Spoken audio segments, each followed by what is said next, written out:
So yeah, we'll start to make a start then, everybody. So welcome everybody.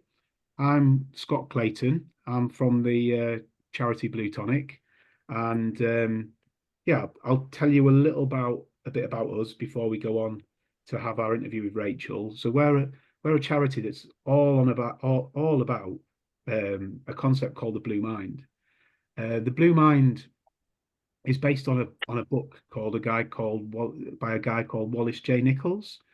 Has anyone read the book, by the way? If you've got your cameras on, just give me a wave so I could have some kind of indication of whether you've read it, heard of it. No, so I can gauge the audience, which is always hard to do on these things, isn't it?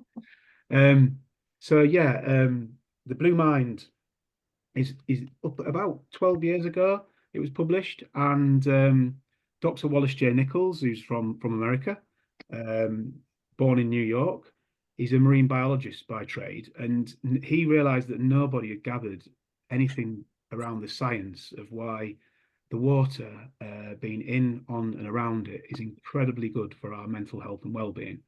So the book's based on the science. It runs through why we um why we respond so well to water. You know, the facts that we're made of water. We came from the water. We evolved from the water. Well, prior to being born into this world, we spend time in a liquid sack in our mother's tummies. You know, before we enter the world, and there's no wonder that water's so calming for us. So it talks a little bit. It talks a lot about that in the book. And why, like if back when we were primates and stuff, or when primal man even, we'd find a water source, and obviously our brains would relax because we can live off water for a couple of weeks, and stuff. So it's bound to have that natural relaxing effect on us. So yeah, it's an incredible book, really, really well worth a read. And the charity does anything that it's got a really broad remit that gets people active in, on, and around water. And we use something called the five ways of well-being.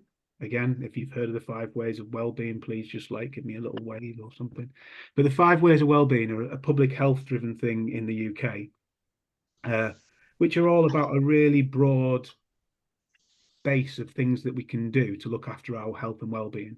So all our projects are based around connecting people, creating learning opportunities for people, an opportunity for people to give something back. We encourage people to be present and in the moment.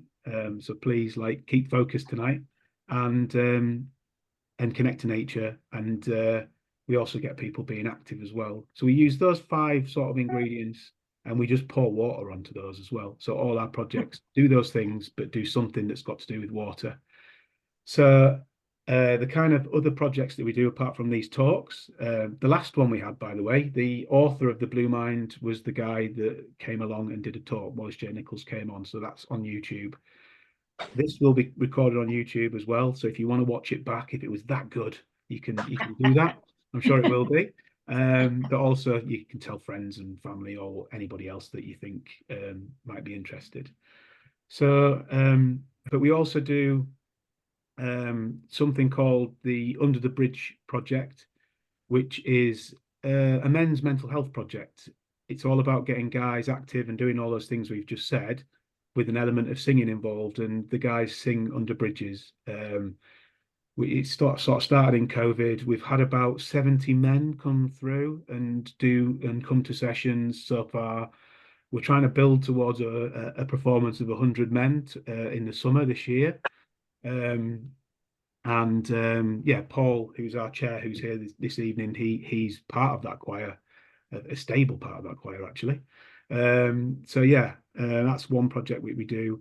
We also have something called Swim Safe that we deliver in the Midlands, inland, and that is teaching children and their families how to swim in open water without scaring them about the open water, but talking about what you would do if you got in difficulty, how you would survive, how you can float to survive, how you can understand the terrain and not to swim like on your own as a child, make sure you're with an adult, and what to do if you see someone in Hello, difficulty. Because I'm on a lecture. Can I call you? Oh, cool. Just going to mute you, Terry, if that's okay. Um, but yeah, with that, it's been we've had around 1,000. We've had a 1,000 children through, probably 2,000 participants because they always do it with their. And we've got some funding to deliver that to hopefully about 1,500 kids this year. So it's growing, that is, and stuff. So yeah, we do that. And on our website, you can see some of the resources we've made just for people to do mindfulness by the water. And we're really like are an open charity. We can't just take people's ideas off them and run with them. So if what we're contemplating doing, what we're looking at now is whether we've got so much interest from outside the Midlands, which is where our geographical area is officially, that we're thinking about becoming more of a national charity and then maybe even beyond that. Um, we welcome people giving us ideas, but in reality, we're a small team that run the charity. So it's if people give us ideas, we're more like, well, come and do it with us, like, and let's see what we can do. So we can only promise to listen and explore and where we can do, if that makes sense. Um, anyway, that's totally enough about us as a charity. I will put some links in as we go through tonight. I've got some links for Rachel's stuff that people might already know, for our stuff as well. But yeah, so in terms of that's in terms of an introduction, but just how tonight will run. So initially, I'll just chat with Rachel about her life, her link to water, what's inspiring, what it's been like as she's gone through her life and her relationship for water's been like, and about some of the projects that have weaved into that, really. And we'll do that for up until about 8:15, and then there's a break, but it's not really a break. It's like a fun bit in the middle. It's like we do a section of work at the start, and then we do a fun slice in the middle of networking. So hopefully people can turn the cameras on. Feel free to do it now, by the way, and join in with that. We split into network into rooms, and normally we talk about the Blue Mind, but talk about whatever, bookbinding, anything, the concept of the book, the choir, whatever you guys want, or just EastEnders, whatever you want to do. But it's just really nice to connect people from everywhere, that have come along for a common experience, really. So we do that. I dip out of that, and say goodnight to my kids, and then I might pop into the rooms and just see how things are going. And then about 8:30, we all come back together, and I think we'll be able to just have open mics and people can ask Rachel any questions they want to ask. And if you don't have questions, that's fine, because I know I will. So we can fill that time no matter what. But it's nice to open things out to people. So I will just anything to add, Paul? I'll just try and set up the spotlights.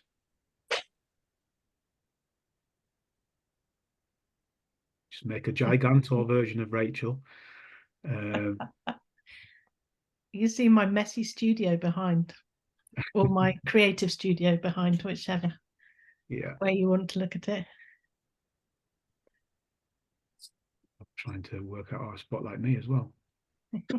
Don't need to do that though. I think we'll make a start. Okay, so yeah, I mean, the first thing we always go to is just like early life and what it was like for you and where you were living, where you were brought up, all that kind of stuff. Well, thank you for having me. I'm so excited about what's happening with us, what we're doing together, and just bringing all these different people together to talk about Blue Mind and what happens when we're by the water is just brilliant. So thank you. I grew up in Somerset in the countryside, and there was a river at the bottom of my garden. And just thinking about this evening, I realized that there's a river at the bottom of my street now, and I hadn't kind of connected those two together, that the rivers flowing past me in all these different places. And we used to go paddling in the river, and and to get the kind of authentic experience without hurting our feet on the pebbles, we would take our socks off, and most of our, well, we'd tuck our vests in our knickers and then wear our welly boots and fill the welly boots with water, so you'd have the kind of feeling of being in the river, but not hurting your feet, kind of thing. And because we were quite little, you could walk for miles along the bottoms of people's gardens and under bridges and stuff and explore. And then somebody would say, "Oh, there's leeches in my welly boot. There's probably leeches in your welly boot." And then there'd be pandemonium. And that's my earliest memory of water, being in and around water. And was that when the yellow wellies came in then as well? Well, I don't think we had yellow wellies particularly. They were probably red wellies, I think. Yeah, yellow wellies came later. Oh, right. Okay. It's a kind of Hebridean thing. And we'd go to the swimming pool, but the most thing I remember about the swimming pool was having enough money for the snack machine afterwards to get a Mars bar, because swimming makes you so hungry. And we'd also cycle. We had a Lido, an outdoor pool in the nearest town, and we'd cycle and spend a lot of the summer there. But sometimes we'd go across the moors to a pool. It was called Boltonsborough Pool, and take a picnic. And if it was hot summer's day, which they all were in the 70s, we'd cycle back with our like swimming costume and wellies on the bike. So I'm not sure I'd dare do that now. And it's like, for people that don't know, that southwest area, it's sort of like what's the word, like a mythical sort of with Glastonbury and all that kind of stuff. It's and the moorlands and the medieval remains, and so it's quite a magical place, I imagine, to like with the water running through there and the gorges and things like that in the area as well. So sort of fast forwarding a little bit from there. So as you got into your teenage years and stuff like that, what was going on then, and were you still living in the same area? And teens are still around Somerset and Devon and Cornwall, and swimming in the sea when we went to the seaside or whatever. But I mean, Weston-super-Mare, I don't know if anybody knows it, has got a very, very, very, very narrow kind of tidal range, and we'd sometimes go and we'd be determined to get in the sea, but you had to kind of wade through mud up to your knees to get, and then you'd kind of it was not very successful. Not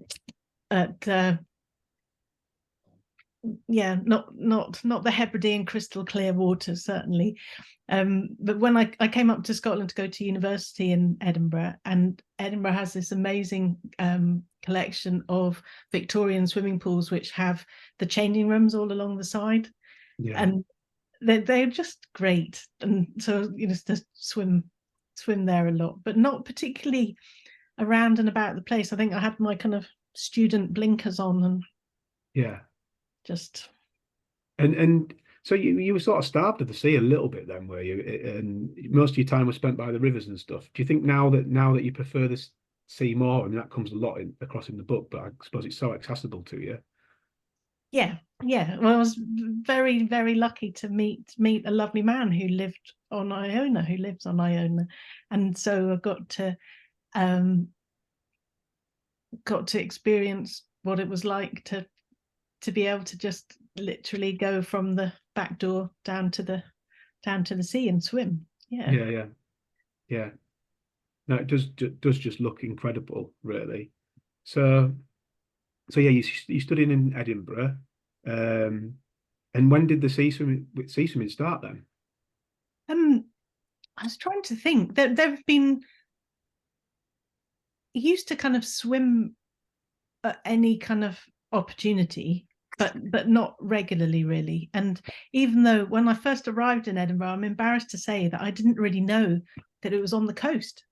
and I was like, where are all these seagulls coming from? And of course, Edinburgh's on an estuary on the Firth of Forth, so it's really not very far from the sea. And so I've got friends down in Portobello and Joppa who swim regularly, and so I'd swim with them a little bit, but not lots. But if we were on holiday somewhere, then yeah, I'd take a dip at any opportunity. Yeah. And yeah, so from there, finishing uni, and then where we are now with bookbinding, how did that journey start? And yeah. So I studied English literature, and was really aware of what I was holding in my hands as much as what I was reading by the end of the course. And I'd quite wanted to go to art college, but my parents said that I was too clever, I had to go to university, and so did all that, but then wanted to come back round to, I was still intrigued by this form of the book. And by the time I'd finished university, both my parents had died, so I kind of had the choice to I mean, it sounds like it was a kind of silver lining to realize that I could choose what I wanted to do, because I think losing them made me really want to seize the day and make the most of life, and not muck about doing things that I didn't want to do, kind of thing. So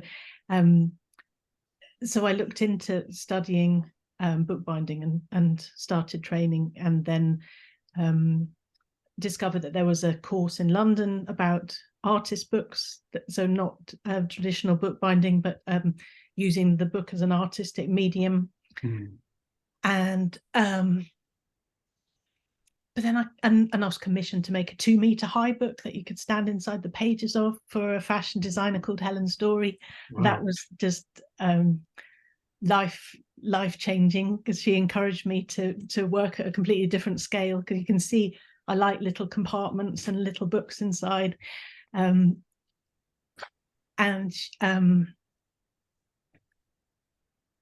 Gosh, yeah, I'm getting I'm kind of mucking around in my head here.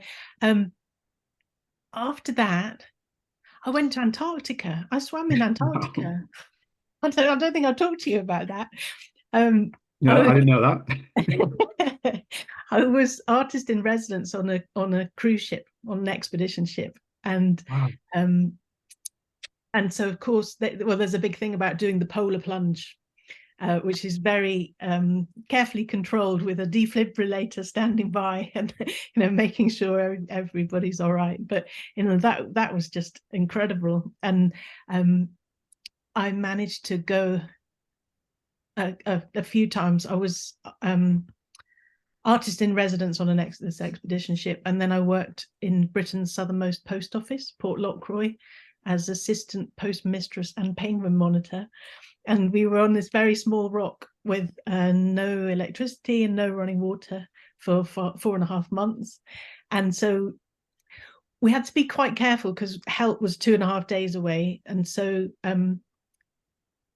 so we had to be, had to make sure that we didn't hurt ourselves unnecessarily. But a few times we did, we'd kind of go for a run or jog on the spot or whatever, missing the penguins, and would go into the sea. But I remember the first time I did that, it was cold, and I got out of breath quite quickly, and the our base leader dragged me out because he thought I was having an asthma attack, and that wouldn't have been a good thing. but it's called a lot of shock, that, isn't it? It's your body's yeah. Well, I've got a lot better at going in more gradually now. Yeah.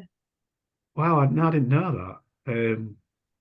But and equally, I hadn't realised, if I'm honest, that you lost your parents and stuff at obviously that young age and stuff. I had a similar experience as well with my father at the same age, and my mother was very poorly at the time as well. So, but yeah, for me that the water I did find solace. I don't know, was the water helpful at all at that time, or was it just not? I don't know. Was it a thing or not? Just interested personally. Sorry.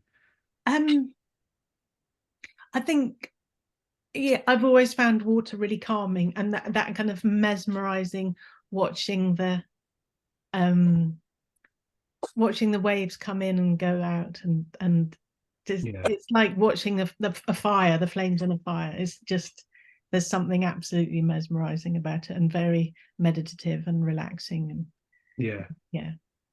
and that's exactly what's described as the blue mind, is that natural meditative state that water like gives you. Mm.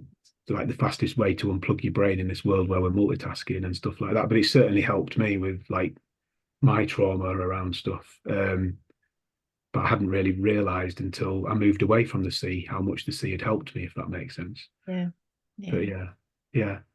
So coming back from Antarctica, and that Mhm. sounds like the closest you can get to a moon expedition without leaving the Earth almost. Yeah, yeah, But, yeah.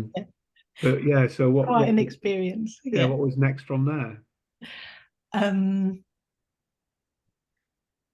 I think a lot of bookbinding and teaching and traveling, um, and yeah, there were. This was not particularly swimming or water, but I was lucky enough to do a wild fitness workshop in Kenya in gosh, I can't even remember how long ago that was, 2004 maybe.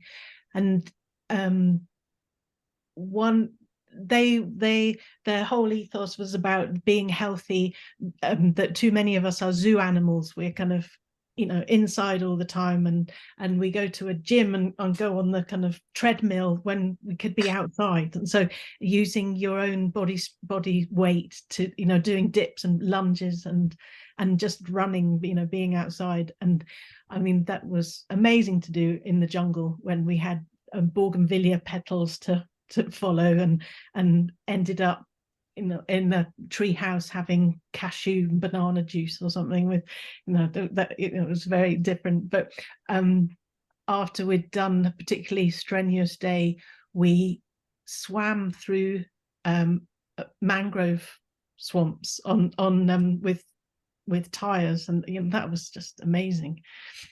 Yeah. Wow. And the water was a total, it was just such a reset after all the energy and the high exercise. Yeah. Yeah. And travel's like a massive part, isn't it, of your life, and has been. So I know you spent time in Australia and France and Paris and all that kind of stuff, and reading some of the descriptions of Paris in the fall, is it, and stuff like that. Um, yeah, just what are your highlights? Forget about the water, but what are your highlights of like, yeah, I teach in Venice as well, and this last time discovered a fantastic organization called Row Venice, where you can do the Venetian standing up rowing. oh wow, And like, for you have a 90-minute session, and you can actually paddle around the canals and out into the lagoon. That was amazing to see the city from that perspective.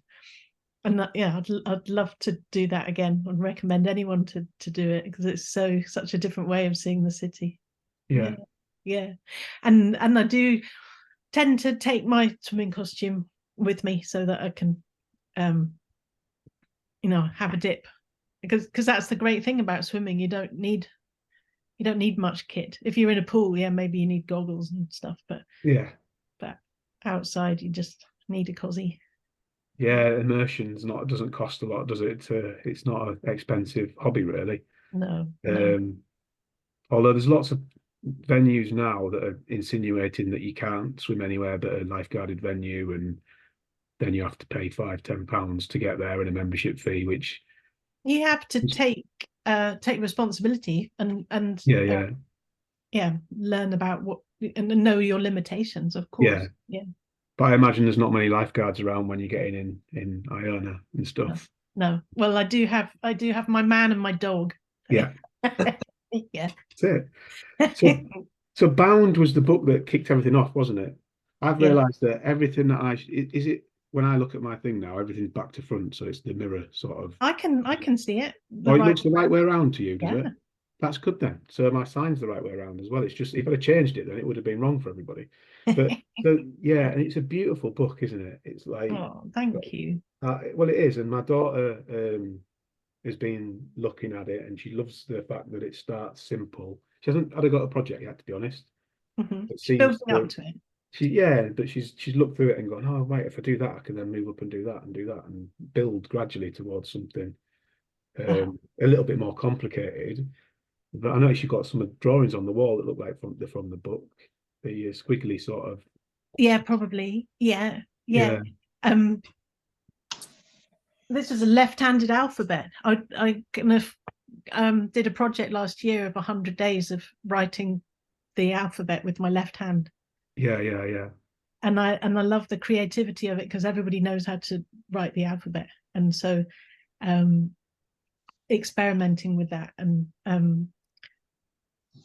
and I love what happens when you use your opposite hand because you can't control it, and so you kind of lose some of the judgment that you might have with your right hand, and find Yeah, that you're not as precious liberating. about it, I suppose, are you, and stuff.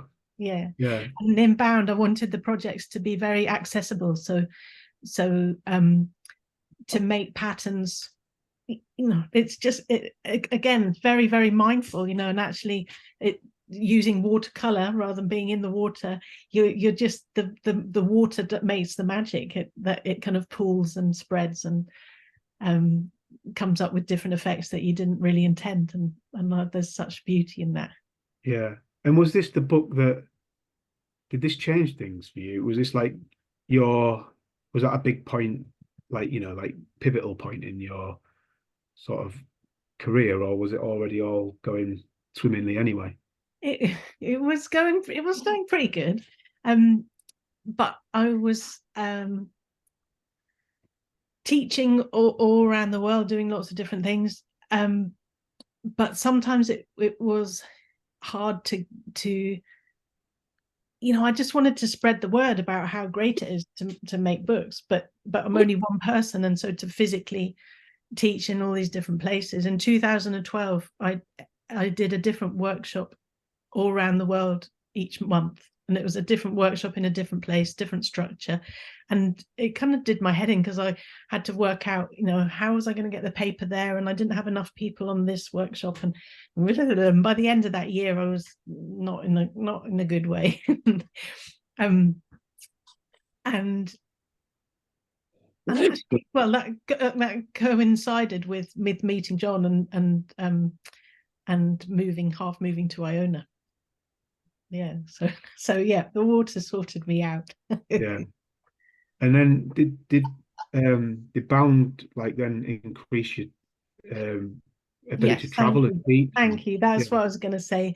um Bound has just been such a lovely calling card to because it's in bookshops all over the world, so I get pictures from people in Australia or people in the States or in Europe, or all over the place, taking photographs of it in the bookshop, and that's amazing to be able to um for them to have or to share the experience of bookbinding and book art and making inky marks with people that I haven't actually met, and then some of them traveling and coming to work with me or meeting me at a workshop is, yeah, it's really good fun. cool. Um yeah, so I mean fast forward a little bit now then to Yeah, today's changing room, yeah, um, which is like an incredible project and is going to be really like it was so heartwarming that when you said that some of the proceeds are going to come towards Bluetonic and yeah, it's the most impactful conversation I've had since starting the charity. Sorry, someone's just knocked at our door.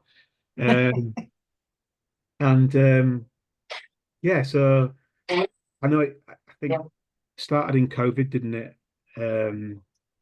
The sort of I think the social media stuff started there. Do you want to talk us through how it sort of yeah, out? yeah. I mean, I'd started swimming obviously before that, but and I'd started taking a few kind of photographs of my clothes on rocks before I went swimming. But then COVID changed in the way that I was lucky enough to be locked down on Iona, and so we were just the people there. The ferry ran, but they that they were kind of our policemen, so nobody could come without coming over on the ferry kind of thing. And once we realized that we had deliveries and we're going to be all right food wise kind of thing, it was extraordinary to be on a beach where you could see recognize the footprints of the people, different people walking, because there were so few of us. And so you recognize somebody's running footsteps, and that's the couple that walked their dog here, and you'd see the otter prints and the mink prints, and just to be able to experience that. I mean, that the water was so important then, because it was such a anxiety inducing time, and to be able to go down onto the beach and just have that constant, the waves are going to come in, they're going to go out, and the tide is going to turn, whatever's going on in the world, was so reassuring and amazing too. And it just I became so, like, I think a lot of people became a lot more aware of nature, because there weren't so many planes and there were more birds, and they were outside doing things instead of being stuck inside at work all the time sometimes.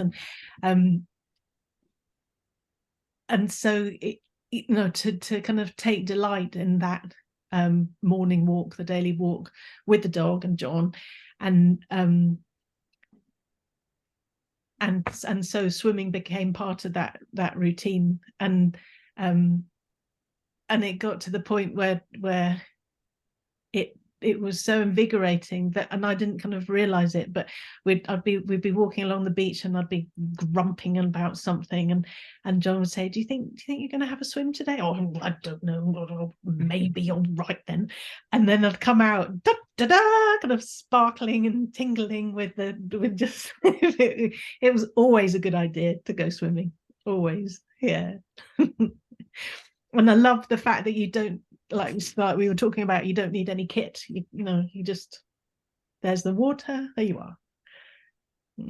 Yeah. And I mean, the book just, it's so beautifully, the photographs are just so beautiful, and yeah, Iona, just, I've never been, just looks like an incredibly special place.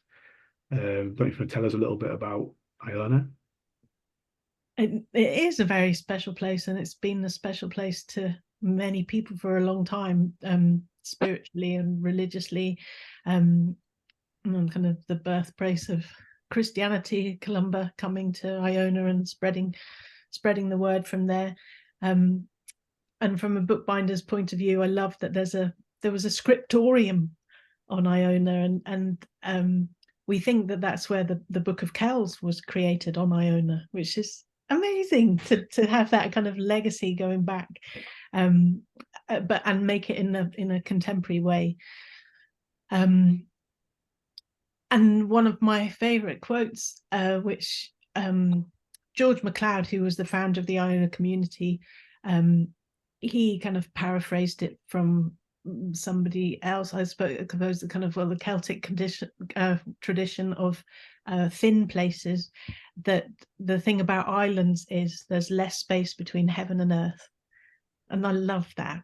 I love that you get such a sense of space because you can see the horizon, and that I kind of joke that I don't have too much of a formal faith anymore, but the whole, the whole sky is my cathedral on Iona. You're just in it. Yeah. And you say that, I mean, that resonated so much in your YouTube video, your introduction one. It's, what a beautiful video that is. To be honest, I hadn't watched it up until like a couple of days ago, but yeah, it really resonated, that bit about the heaven and stuff. So yeah. Um, so like during lockdown, did the social media presence grow quite quickly around the sort of photographs? And did you get feedback that you were helping other people? What sort of things happened? Yeah. I mean, once I'd got over the kind of worry that I would was be really pissing people off by posting pictures of beautiful clear blue skies and seas when so many people were trapped or stuck inside in very different circumstances, and in cities where you had to be really careful, and going out was so limited. I I realized I was getting a lot of feedback of just how calming people found it, and how they really look forward to seeing. I posted, I'd kind of, more than the today's changing room pictures, I'd put up vitamin C, the SEA pictures of just the waves and maybe the kind of when the light sparkles and fragments in a rock pool, and the it's just wonderful. Yeah. And I'd get really lovely comments and feedback from that. Yeah.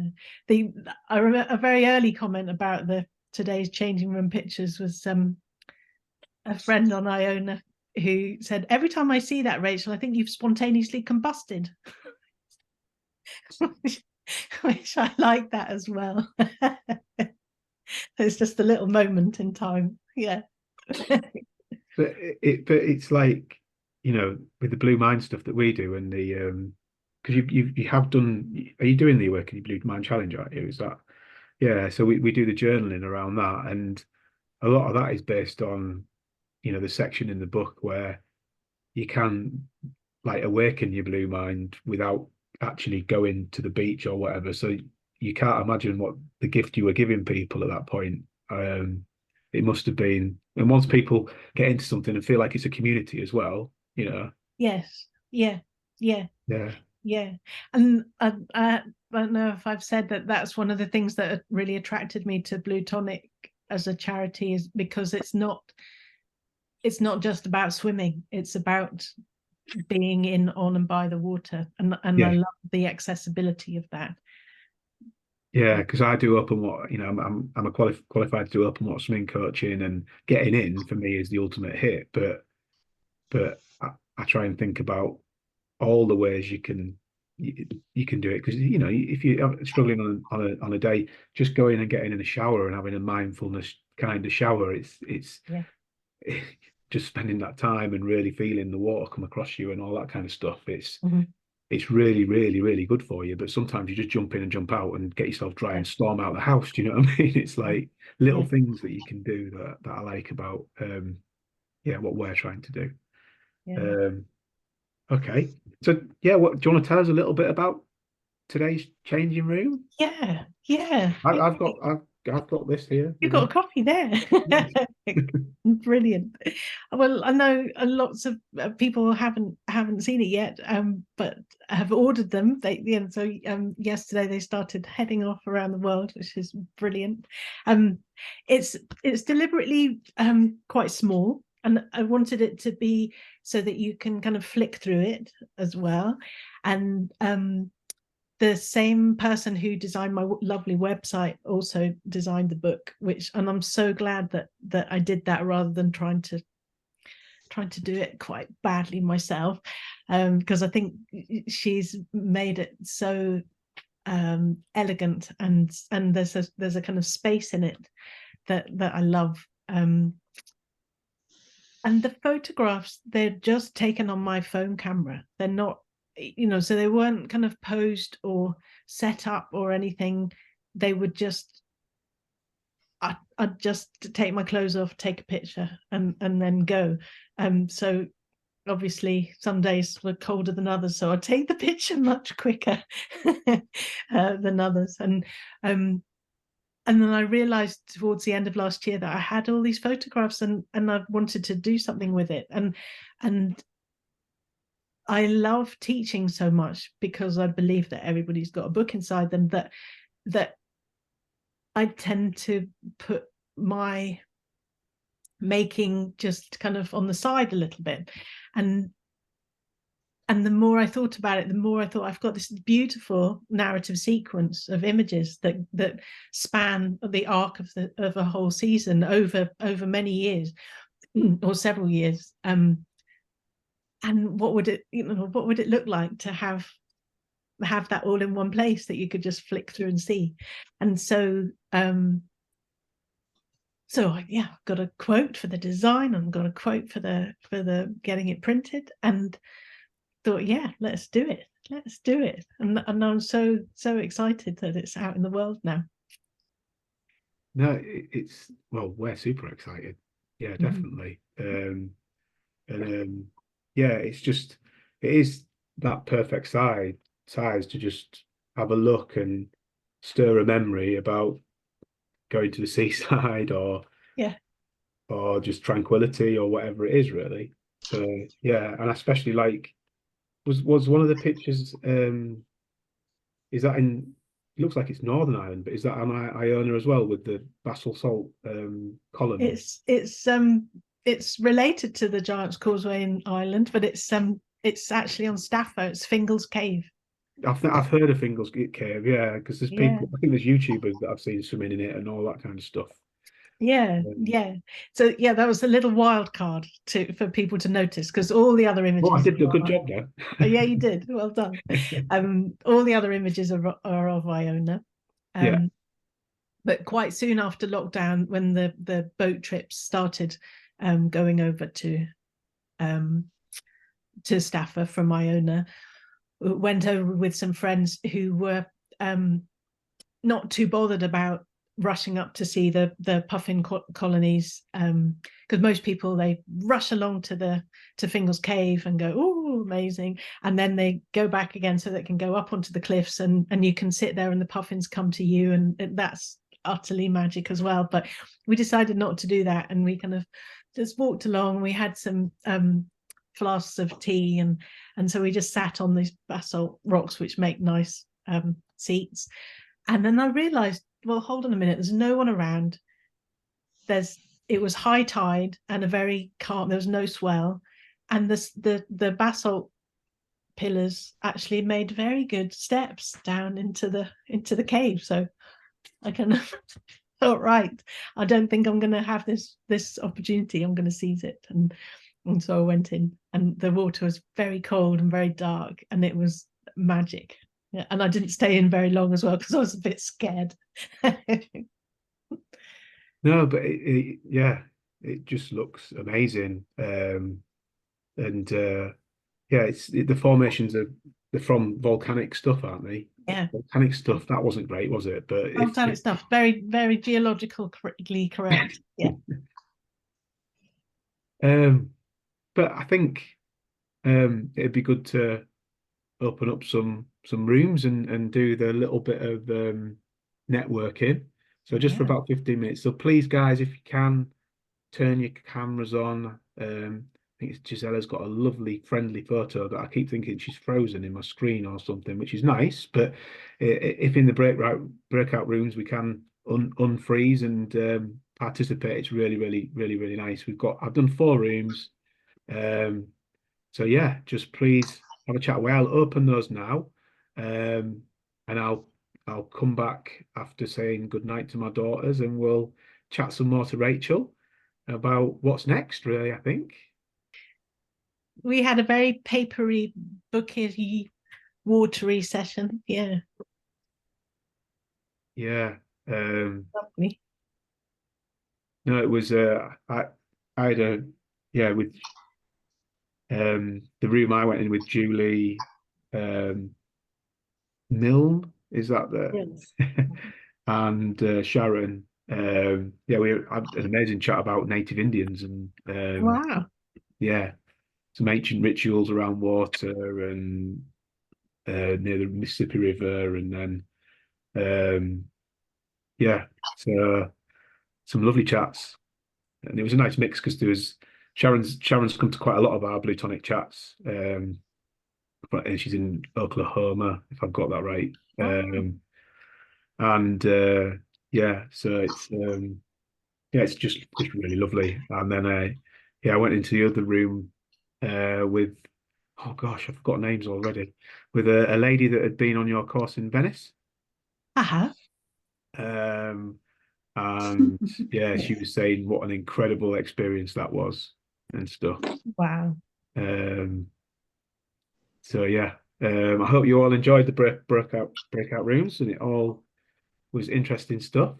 Very Uh, good. Shout out to Sophie, Rachel, who came to Iona on Yeah. the Driftwood course. That was really interesting to talk to Oh, Sophie. brilliant. So that was really good. And I also had Chrissy, so it was really nice. And Liz. So yeah, great. Nice one.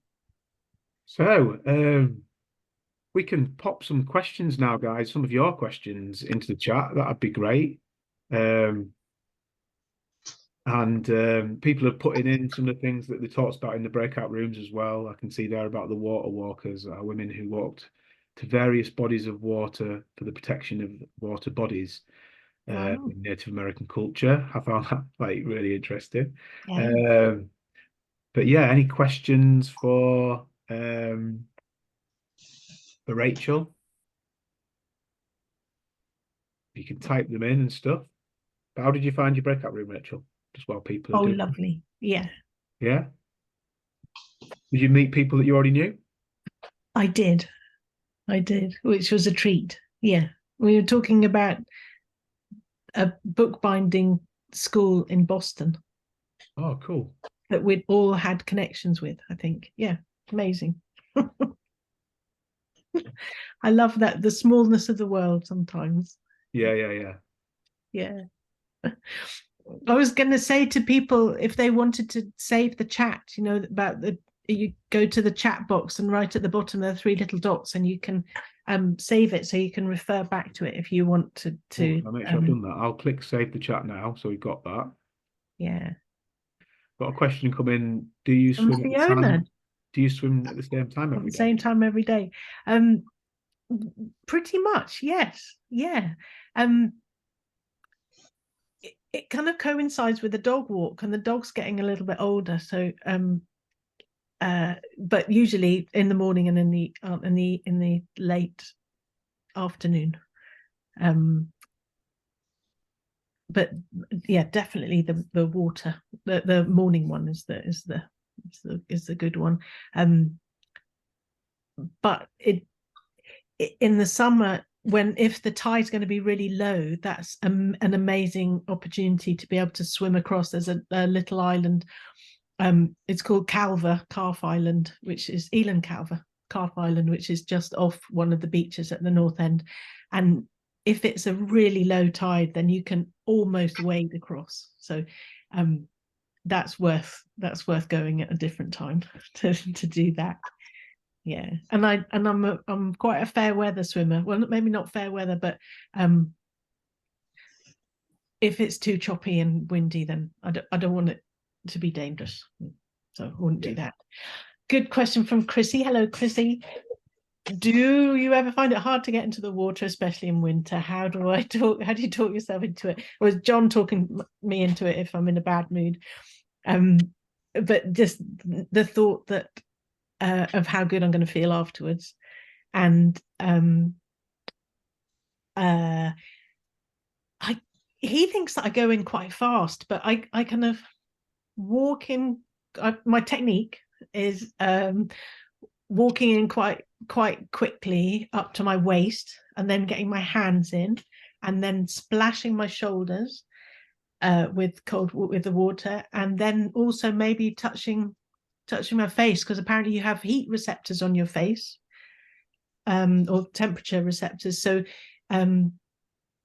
if you're going to do that, by the time you go in, then your body's kind of not too shocked, as not as surprised as it would be if you just kind of went straight in. That's my top tip. Yeah. So I find it hard in the winter if it's Hannah Nunn took the most incredible photographs in January for promoting the Today's Changing Room book, and it was frosty on the beach. It was freezing, but it was okay being in the water because it was lovely. But the wind chill, that's when it gets really, that's when it's challenging, when it's cold to when you get out and you're kind of fingers are so cold you can't kind of do it up buttons or anything. But I've got John, very well trained.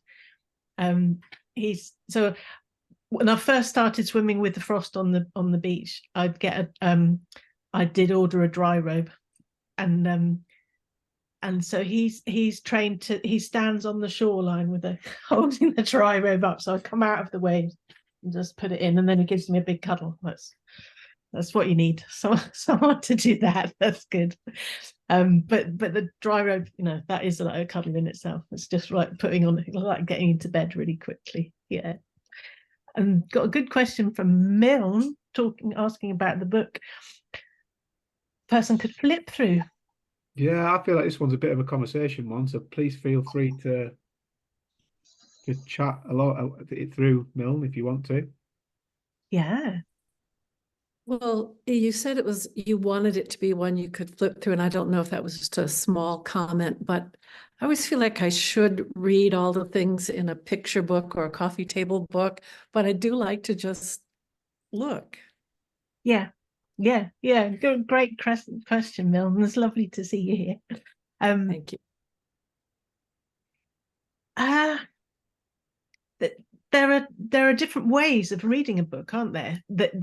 And it's been really interesting seeing there's a couple of people who've seen advanced copies of the book, and some people start at the beginning and they look through every single page, and I really appreciate that. That's lovely. And then other people, they'll kind of just flick through and then they'll go back and then they'll dip in and out, and I quite like that as well.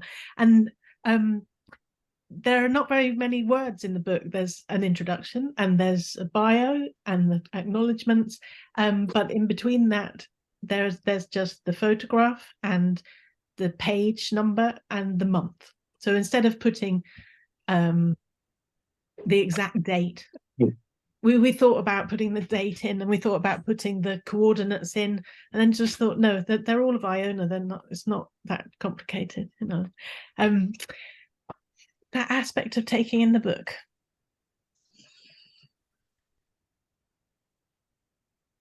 Oh, well, flip books are a whole thing, aren't they? Flip books, and the paper has to be right, and the thickness has to be right, and it's a nice chunky little size, so you can flick through it. Yeah.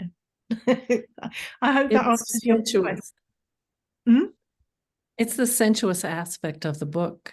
I mean, absolutely. The most surprising comment I had from somebody was saying,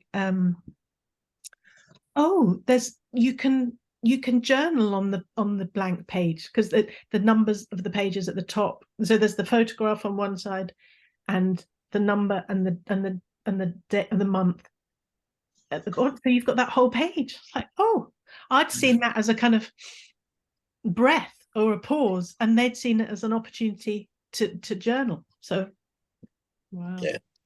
It's your book. You do it. Yeah.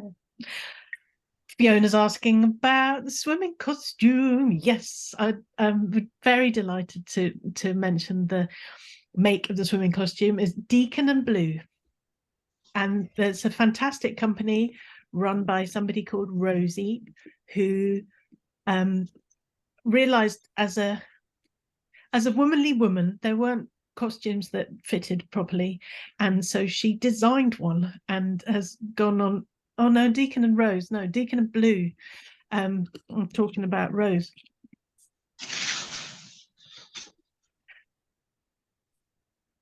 And the swimming costumes are made out of recycled plastic from like fishing ropes. So I love that way round, and they do a fantastic bright red one which has got a cross back. It's super comfy, and yeah, they're fantastic. And I also, they on their website they have a series of body stories about just different experiences of growing up and what and the changes, and quite a lot about mental health as well, about being held back for going in the water because you're worried about what you look like, or don't feel like the swimming costume supports you, or all sorts of reasons. And so in lockdown, when I first ordered and first came across the company, I'd seen the body stories and I thought, I'd love to do one for you. And so I recreated that moment of the memory from childhood of cycling along with my wellies on the way home from the swimming in the pool. So you can go and have a laugh at those pictures if you want. The body stories section. Yeah. I was going to talk about the yellow wellies.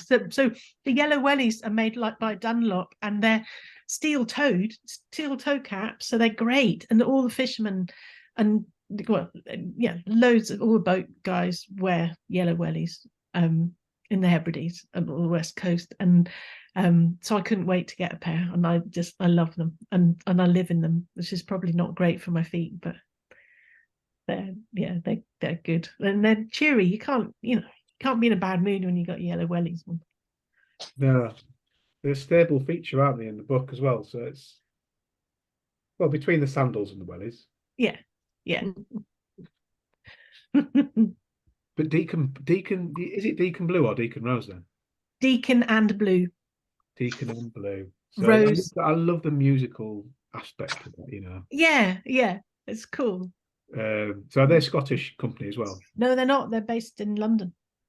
Ah, right. I just because Deacon and Blue. Sorry, does everyone know Deacon Blue? There's a wave if you know Deacon Blue, the band. Because that's Deacon Blue, isn't it? Oh, yes, it is. Yeah. But I presume they've derived the name from them. They might not have done. I don't know. It must say on their website, I should think. Yeah, but yeah, I nearly broke out into Real Gone Kid. Maybe that'll be a charity song, our next one, Under the Bridge.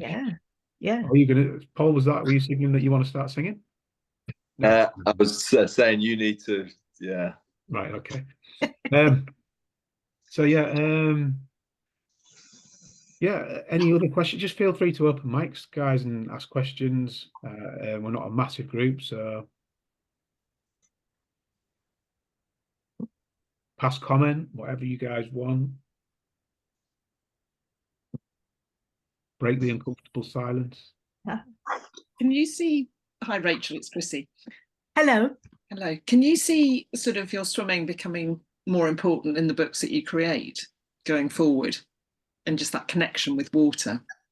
Thank you. Good question.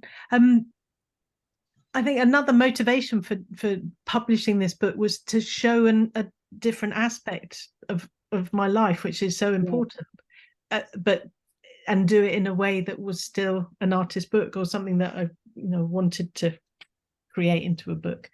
And definitely last April, my Shepherd's Hut studio arrived on Iona, and I intend to be writing there a lot more. It's called the Whalebone Studio because it's on a kind of plinth where if any bones were found on our walks, then that would leave them there, and a right whale was washed up 3 or 4 years ago, on quite a kind of hard to get to bit of beach, but we were lucky enough to find some ribs and things, so they're kind of lying around there, and so being inspired by that. But I think landscape is something in the books that I've made myself, that landscape has always been really important, and islands have always been really important as well. I used to go on holiday to the Isles of Scilly a lot and taught workshops down there as well, and that the islandness as much as water is important. So that's a good question, Chrissy. I'm going to keep thinking. I also wondered whether you thought about, I mean, this is something I think about, but I only ever think about it, but about making inks or paper using the sea as part of the sort of, I mean, I know you do the driftwood, so you're sort of halfway there, but do you ever think about going further on, or is that just a step too far? Well, last year John made some oak gall ink on Iona, and that was amazing, and I loved the kind of minerality of that, whatever.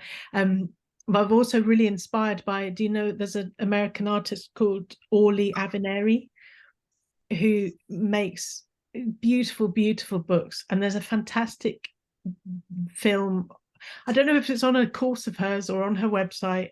She's made a book, a beautiful, book that she's drawn on and glued things into and stuff, and then she drags it along a beach and she soaks it in rock pools, and so the sand erodes and changes, and the water affects the ink, and the ink runs, and oh my goodness, that's just fabulous. I'd love to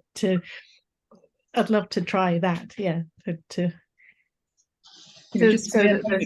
The sea kind of forms the book. Yeah.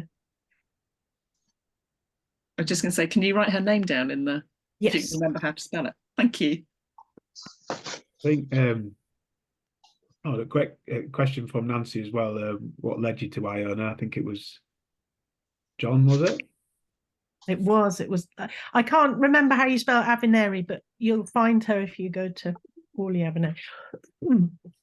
Yeah, good question, Nancy. What led me to Iona? I'd never been to Iona until this is probably too much information, but I was fed up of being single, and so I put it around to my friends that whoever introduced me to my future spouse would get £1,000. And so, because I'd read about it somewhere in a book, and I thought, yeah, okay.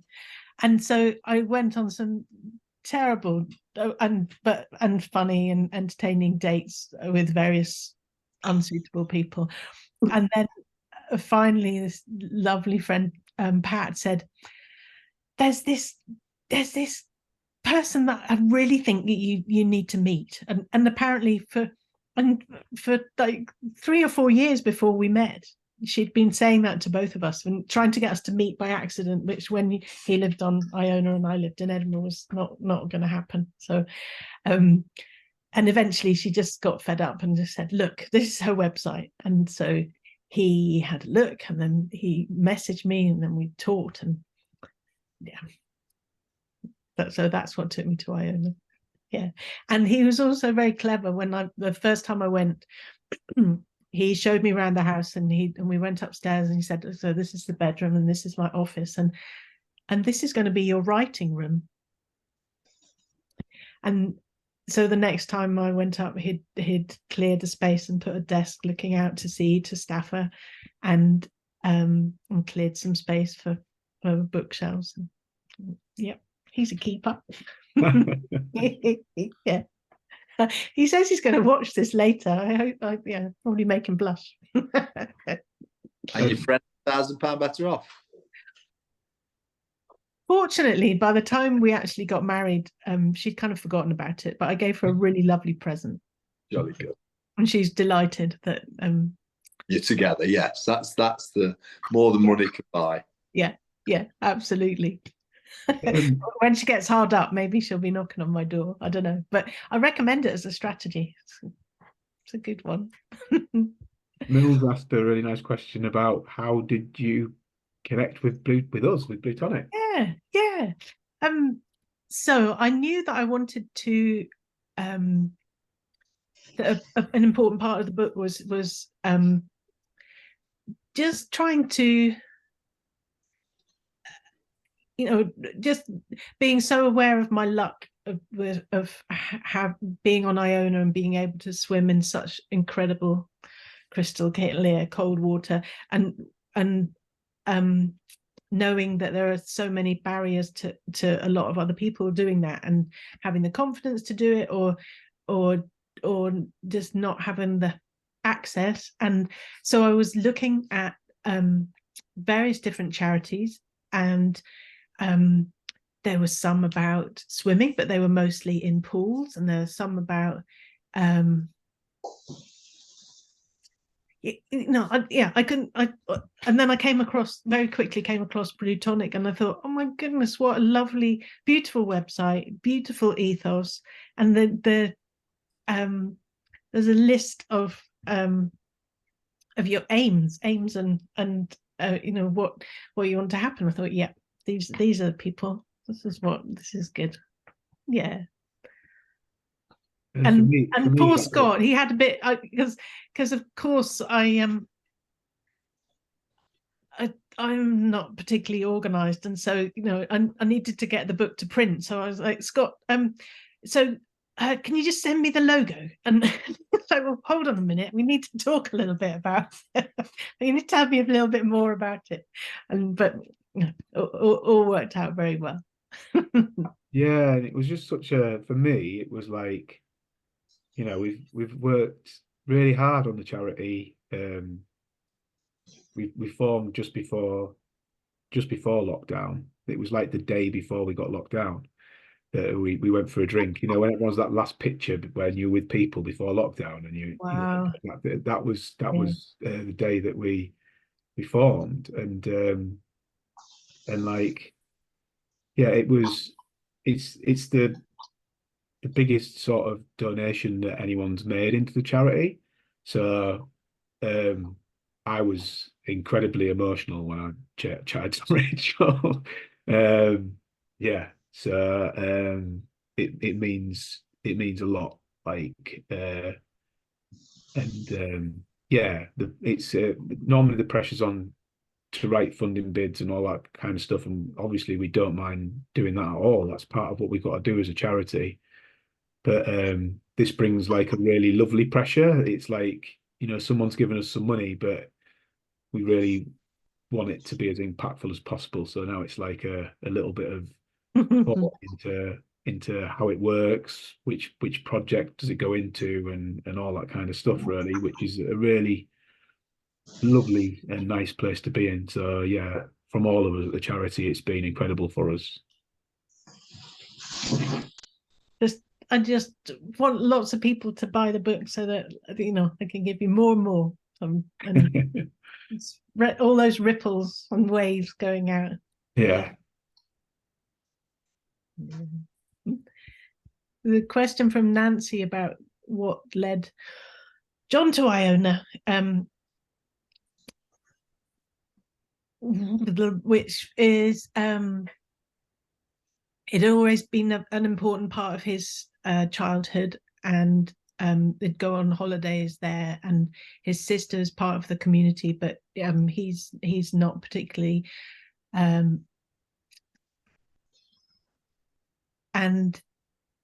she was working there, and the opportunity to buy a croft came up, and it doesn't come up very often,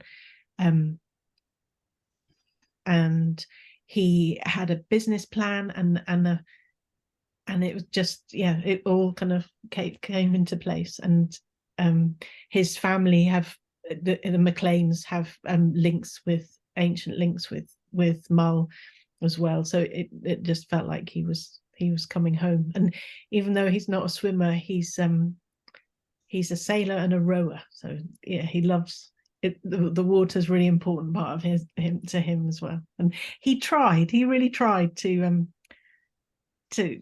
go into swimming, but he says that putting his feet in the cold water is like being hit with hammers. I don't know what to say about that. What can you do? But I think, well, I've popped some links into the chat. I think some of them have already been in there already. So around the book and everything like that.